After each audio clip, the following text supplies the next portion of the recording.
yang ngeri dapat menantu perlaki dari NU, Masya Allah. Udah rokoknya kenceng, tahlilannya dablek, selamatannya juga lancar.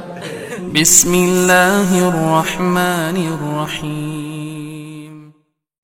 Pak Ustadz, bagaimana cara mendidik menantu yang berbeda manhaj? Waduh, itu ya gimana caranya dulu so ketemu NU ini?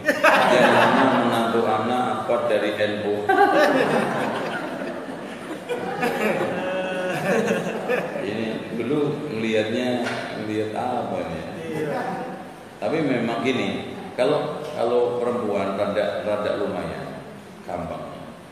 Yang ngeri dapat menantu perlaki dari NU, Masya Allah. Udah rokoknya kenceng, tahlilannya dablek, selamatannya juga lancar. Dan udah diberitahu itu udah lempeng aja. Itu ya Allah ya. Termasuk saudara saya itu karena dia nikah sebelum saya dulu itu tahu agama, tahu ini apa namanya dakwah salah pun. Sekarang ya seperti itu diberitahu. Ini kalau akhwatnya atau menantu udah jatuhnya menantu, cerewetin aja Bu, gampang. Menantu perempuan cerewetin aja. Ya kalau dicerewetin ini kan lama-lama seken juga. Tuh. Tapi cerewetnya yang benar, jangan emosional. Disuruh sholat. Biasanya yang paling fatal menantu NU itu kalau perempuan kudungnya pasti kudung taplak, nyantol tok itu yang dibuat untuk takziah itu lah. Itu, iya tahu Bu? Ya. Kalau nggak taplak kudung takziah itu aja, 2 kudung itu. Itu yang tempat untuk nutupin itu loh baskom takziah itu. Itu cara. Terus kemudian yang kedua biasanya yang model cangklungan itu yang untuk takziah, yang kayak dipakai oleh busuk gitu loh, busuk maksudnya. Itu kan ketika minta maaf kemumui kan pakai kudung itu kudung itu ya, kudung busuk. Nah, terus kemudian diajak ngaji ya, diajak ngaji. Ketika kita ajak ngaji, dikasih pengertian, maka insya Allah lambat laun dia akan dapat masukan. Suruh baca buku. Nah, yang ketiga diingatkan anak ibu, anaknya diingetin istrimu itu loh, ya disuruh ngaji, sholatnya yang benar. Kalau praktek-praktek ibadah itu yang bid'ah-bid'ah itu ditinggalkan gitu. Anaknya diingetin. Ya kalau anaknya nggak ngerti juga ya repot. Ya ayyuhalladzina amanu qu anfusakum wa ahlikum nar, itu yang dituntut adalah suami dulu.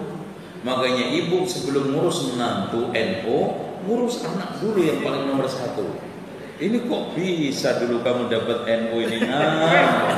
Dulu nemu di mana gitu loh. Gitu kan? Digituin dulu.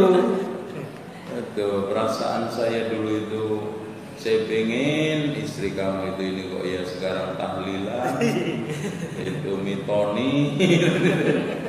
Masya Allah, giliran hamil minta silet sama gunting, gitu kan gitu, dibawa kemana-mana, gitu kan gitu. Ya, keyakinan orang NU itu buahnya, anehnya Islam nggak diyakini sama sekali.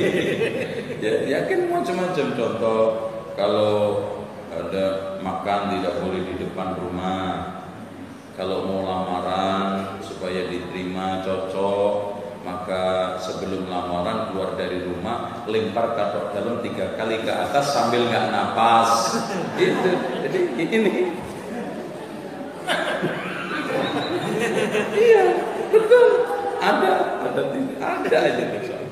Itu buahnya tradisi-tradisi. Belum mau nektu itu nanti dihitung kan.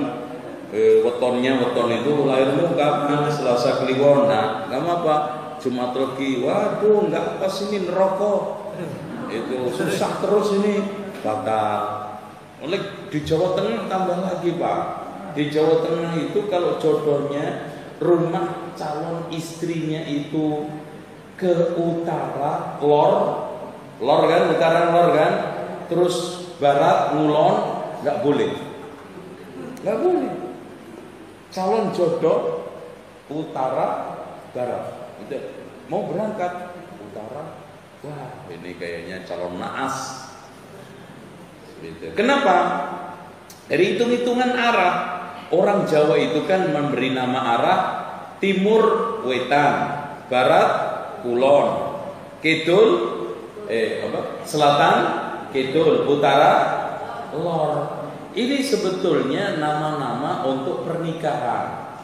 Wetan, wiwitan mulai.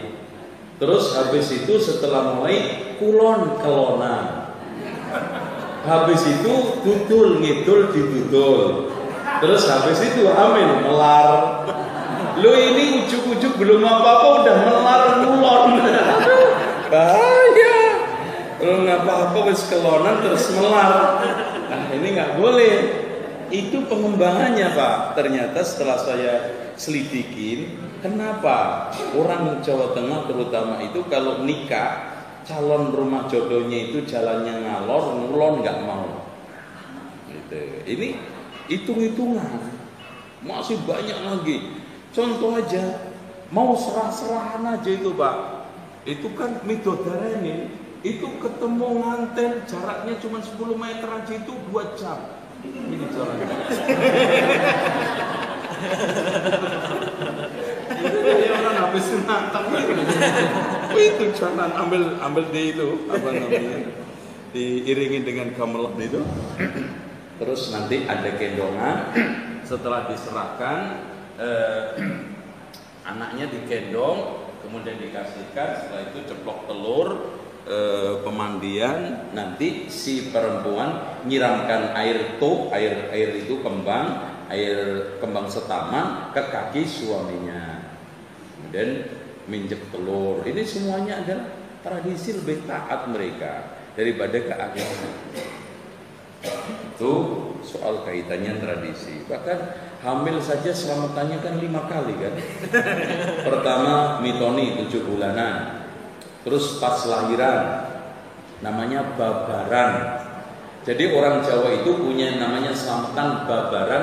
Pas babaran itu pas lahir conger. Terus nanti sepasaran 5 hari kan. Setelah 5 hari kan diawali dari mulai apa menerep kliwon, paing pon bagi kliwon legi.